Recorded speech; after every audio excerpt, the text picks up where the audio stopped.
Hello नमस्कार everyone, मैं आपकी होस्ट आलिया। आज फिर से एक बार आप सबका स्वागत करती हूँ हमारे आपके official YouTube channel Yamuna expressway गुरुदेव रियल एस्टेट में। एक बहुत महत्वपूर्ण न्यूज़ निकल कर आ रही है जेवर इंटरनेशनल एयरपोर्ट से, जिसे आपके सामने हम प्रेजेंट कर रहे हैं।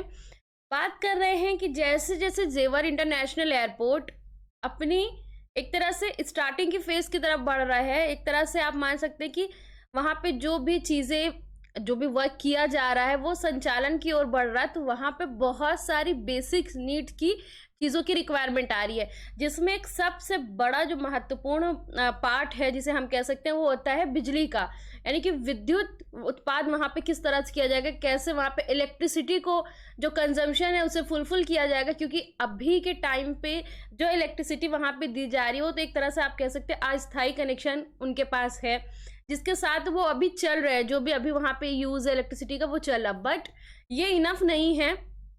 आने वाले टाइम में ये जो इलेक्ट्रिसिटी कंजम्पशन है ये बढ़ जाएगा, और जब ये बढ़ेगा तो उस टाइम के लिए भी अभी से प्लानिंग करनी पड़ेगी, क्योंकि सडनली वो उस टाइम पे ऐसा नहीं हो सकता ना कि हमने अचानक से कुछ भी प्लान करना पड़ेगा, क्योंकि ये बहुत बड़ा एक तरह से वर्कलोड आ जाएगा उस टाइम पे इलेक्ट्रिसिटी कंजम्पशन का।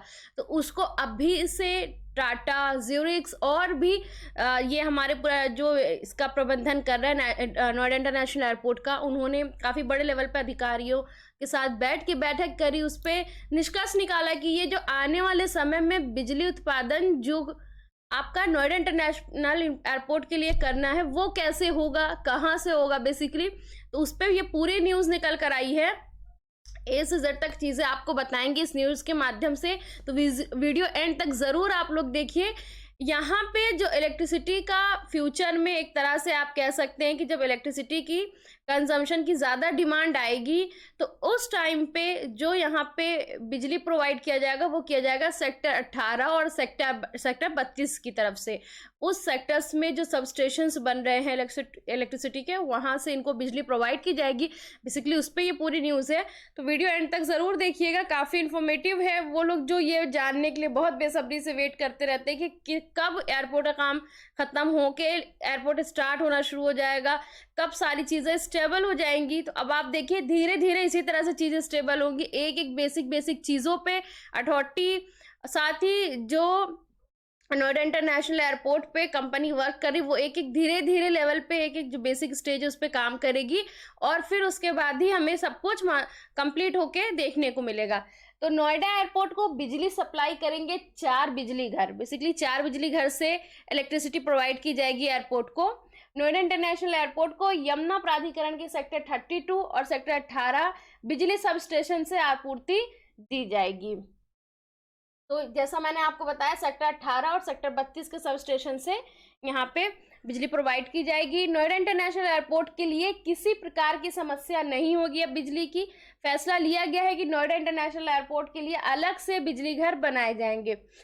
फिलहाल नोएडा एयरपोर्ट लिमिटेड नियाल और संबंधित कंपनी को 33 केवी लाइन खींचकर बिजली सप्लाई की जा रही है। आने वाले समय में बिजली की आपूर्ति काफ़ी ज़्यादा बढ़ जाएगी, इसलिए अभी से ही नोएडा इंटरनेशनल एयरपोर्ट के लिए अलग से बिजली घर बनाए जाएंगे।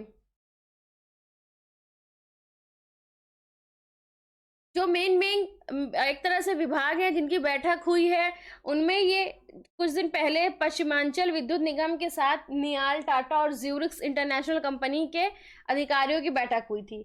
इस बैठक में मुद्दा रखा गया कि आने वाले समय में नोएडा इंटरनेशनल एयरपोर्ट पर बिजली की आपूर्ति कैसे की जाए।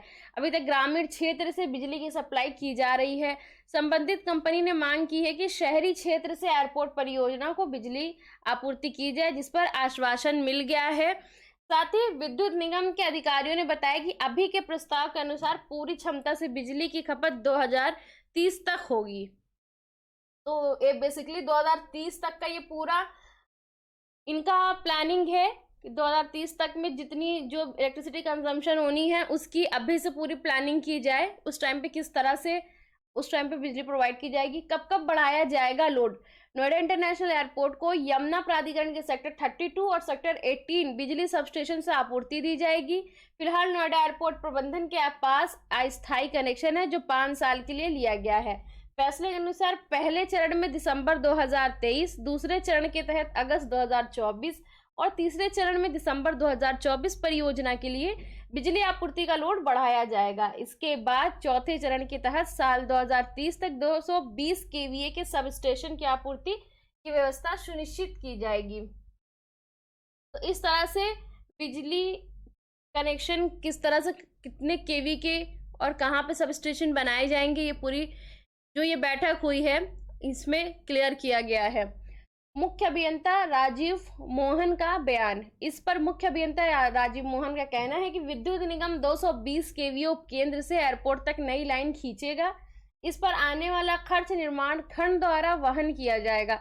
आगामी कुछ सालों में विद्युत की खपत को यूपी पीटीसीएल जिले में 132 के 3 और 220 केवी के 4 नए सबस्टेशन बना रहा है।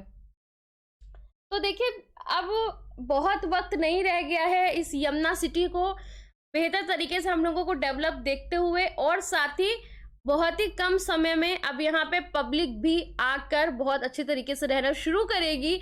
क्यों शुरू करेगी? क्योंकि उसको बेसिक जो फैसिलिटीज़ है वो प्रोवाइड हो रही है। मैं ये नहीं कह रही कि 100% लोग आके रहना शुरू कर देंगे, बट आप ये मान के ज़रूर चलिए कि नेक्स्ट ईयर के बाद से अच्छे लेवल पे लोग जो अपना घर अभी जिनकी रजिस्ट्रियां हो चुकी हैं, जो कंप्लीशन बना रहे हैं, उसमें कुछ लोग ऐसे भी हैं जो हमसे ही इंक्वायरी करते हैं कि अब अगर हम वहाँ पे अपना घर बनाना चाहें तो क्या कॉस्टिंग आएगी, किस हिसाब से चीज़ें होंगी।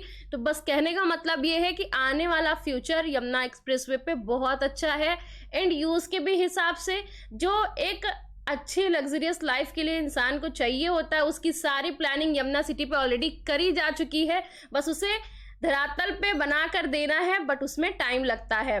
बाकी इन्वेस्टमेंट तो 100% वहाँ पे कोई डाउट नहीं है कि बहुत अच्छा है, और उसके लिए हमने 1000 बार आपको ये चीज़ बोली है कि अगर आप 1% में भी इन्वेस्टमेंट करना चाहते हैं, थोड़ा पेशेंस रख के, तो यमुना एक्सप्रेस से अच्छा ऑप्शन आपको दूसरा नहीं मिलेगा।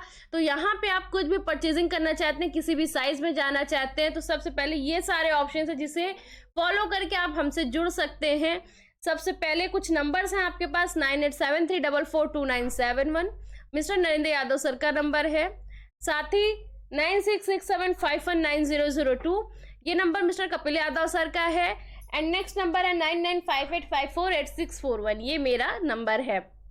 आप इन तीनों नंबर पे कॉल करिए। देखिए सबसे बड़ी चीज़ है कि आप जेन्युइन पर्सन के साथ, किसी जेन्युइन फॉर्म के साथ जुड़कर अपनी ये जो इन्वेस्टमेंट है या ये जो एंड यूज़ का पर्पस है इसे फुलफिल करें, क्योंकि मार्केट में बहुत तरह के लोग हैं, सब बहुत तरह से काम कर रहे हैं। आपको ये चूज़ करना है कि आपको किन के साथ जाना है, क्योंकि ये जो अमाउंट आप इन्वेस्ट कर रहे हो ये आपका पर्सनल, एक तरह से आप कह सकते हैं ये आपकी बहुत ही ज़्यादा, एक तो कहते हैं मेहनत की कमाई के पैसे हैं, सीधी सी बात है। तो आपने कैसे किसके थ्रू लगाने हैं कि ये सेफ भी रहे, सिक्योर भी रहे और इसका 100% रिटर्न आपको मिले। तो गुरुदेव रियल एस्टेट हमेशा आपके सामने हाजिर है। आपकी इस जो भी जर्नी है यमुना पे आप शुरू करना चाहते हैं, इसके साथ ही हमारा ऑफिस एड्रेस है AC 14 पे Ansal Golf Link 1 adjoining Yamuna Expressway Authority Greater Noida. तो बिल्कुल यमुना अथॉरिटी के साथ ही हमारा ऑफिस लगा हुआ है। तो आप अथॉरिटी आए हैं तो भी आप हमारे ऑफिस विजिट कर सकते हैं। आप हमारे ऑफिस से अथॉरिटी भी जा सकते हैं, तो हमारा साथ का ही लोकेशन है, तो आपके लिए बहुत इजी हो जाएगा। साथ ही हमारा यूट्यूब चैनल है यमुना एक्सप्रेसवे गुरुदेव रियल एस्टेट, जहां पे अभी आप ये वीडियो देख रहे हैं। तो आप हमारे चैनल को ज़रूर से सब्सक्राइब कर लें, ताकि इस तरह की और भी इन्फॉर्मेटिव वीडियो आती है तो उसका नोटिफिकेशन आप तक पहुंच जाए। फिलहाल के लिए इस वीडियो में इतना ही, मिलेंगे नई वीडियो में नए टॉपिक के साथ। Thank you so much.